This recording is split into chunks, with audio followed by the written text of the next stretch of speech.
শেখ হাসিনার পতনের পর একদিকে দেশ থেকে পালানোর হিড়িক, একই সঙ্গে সরকারি বিভিন্ন সংস্থা থেকে পদত্যাগের বন্যা বয়ে গেছে। অনেক মানুষের কোনো খবর নাই, তারা পদত্যাগপত্র পাঠিয়েছেন, তারা কোথায় আছেন তার কোনো খবর নেই। তেমনই একটি পরিস্থিতি তৈরি হয়েছে। খবর হচ্ছে শেখ হাসিনার দেশ ত্যাগের পর পদত্যাগের হিড়িক। তারা পদত্যাগ করে কি দেশ ছাড়ছেন, নাকি যার যার নিজের বাসায় অবস্থান করছেন নিরাপত্তার কারণে, সেটাও বোঝা যাচ্ছে না। অনেকে হয়তো নৈতিকতার কারণেও পদত্যাগ করছেন, আবার অনেকে মনে করছেন যে তিনি বরখাস্ত হবেন তার আগেই তারা পদত্যাগ করছেন। অর্থাৎ যে সমস্ত মানুষ রাষ্ট্রের বদলে ব্যক্তিকে এবং দলকে তোষণ করে ক্ষমতায় থেকেছে, সেই মানুষগুলো এখন নিজে থেকেই পদত্যাগ করছে। পদত্যাগের পর অনেকে দেশ ছেড়ে চলে যাচ্ছে। ছাত্র জন আন্দোলনের মুখে গত সোমবার প্রধানমন্ত্রীর পদ থেকে পদত্যাগ করে দেশ ছেড়ে ভারতে যান শেখ হাসিনা। এরপর দেশে সরকারি বিভিন্ন প্রতিষ্ঠানের প্রধান সহ গুরুত্বপূর্ণ পদধারীদের পদত্যাগের হিড়িক পড়েছে। দিন দিন এই সংখ্যা আরো বাড়বে বলে ধারণা করা হচ্ছে। তবে এ সময় যারা পদত্যাগ করেছেন তাদের প্রায় সবাই আওয়ামী লীগ সমর্থিত ও মদতপুষ্ট বলে জানা গেছে। কিছুক্ষণ আগে দেখলাম যে প্রধানমন্ত্রী কার্যালয়ের যে মুখ্য সচিব তোফাজ্জল হোসেন মিয়া, তিনি তাকে বরখাস্ত করা হয়েছে বা তিনি পদত্যাগ করেছেন। ব্যক্তিগত অসুবিধার কারণ দেখিয়ে বুধবার রাষ্ট্রপতি বরাবর পদত্যাগপত্র দিয়েছেন attorney general M Amin Uddin. এদিন দুপুরে অ্যাটর্নি জেনারেল কার্যালয়ের মাধ্যমে পদত্যাগপত্র জমা দেন তিনি। পদত্যাগপত্রটি আইন মন্ত্রণালয়ে পাঠানো হয়েছে। এর আগে গতকাল মঙ্গলবার রাষ্ট্রপতি বরাবর পদত্যাগপত্র দেন অতিরিক্ত অ্যাটর্নি জেনারেল শেখ মোহাম্মদ মোর্শেদ। পদত্যাগপত্রে তিনি ব্যক্তিগত ও শারীরিক অসুস্থতার কারণ উল্লেখ করেন।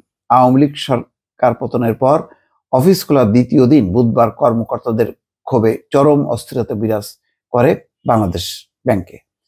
এরই মধ্যে 4 deputy governor, head of BFIU ও নীতি উপদেষ্টা পদত্যাগ করেছেন। আজ অফিস করেননি গভর্নর আব্দুর রউফ তালুকদার। তবে গভর্নরের পদত্যাগ ও গ্রেপ্তারের দাবিতে বিক্ষোভ করছেন বাংলাদেশ ব্যাংকের কর্মকর্তা কর্মচারীরা।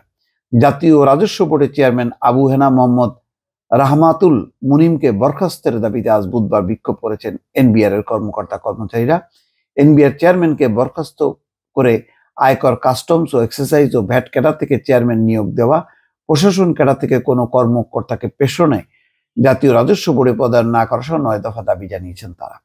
থমথমে অবস্থা দুর্নীতি দমন কমিশনেও। বুধবার সকাল থেকে শুনশান নীরবতা বিরাজ করছে।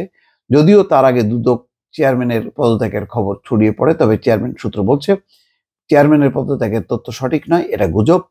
এখনো তো সরকার গঠন হয়নি। নতুন সরকার পুনর্গঠন হলে তারা এই বিষয়ে এই কমিশন রাখবে কিনা সেটা দেখার বিষয়। তবে 2-1 দিনের মধ্যে তিনি পদত্যাগ করতে পারেন বলে জানিয়েছে সূত্র। ভুতুড়ে পরিবেশ বিরাজ করছে নির্বাচন কমিশনে। শেখ হাসিনা পদত্যাগের পর অফিসে আসেননি সিইসি কাজী হাবিবুল আওয়াল। মঙ্গলবার না এলেও আজ বুধবার অফিসে আসেন ব্রিগেডিয়ার জেনারেল আহসান হাবিব ও মোহাম্মদ আলমগীর। এদিন দুপুর 1টার দিকে ইসি ভবনে আসেন ইসি সচিব শফিউল আজিম। তবে নির্বাচন কমিশনার রাশেদা সুলতানা ও মোহাম্মদ আনিসুর রহমান অফিসে আসেননি।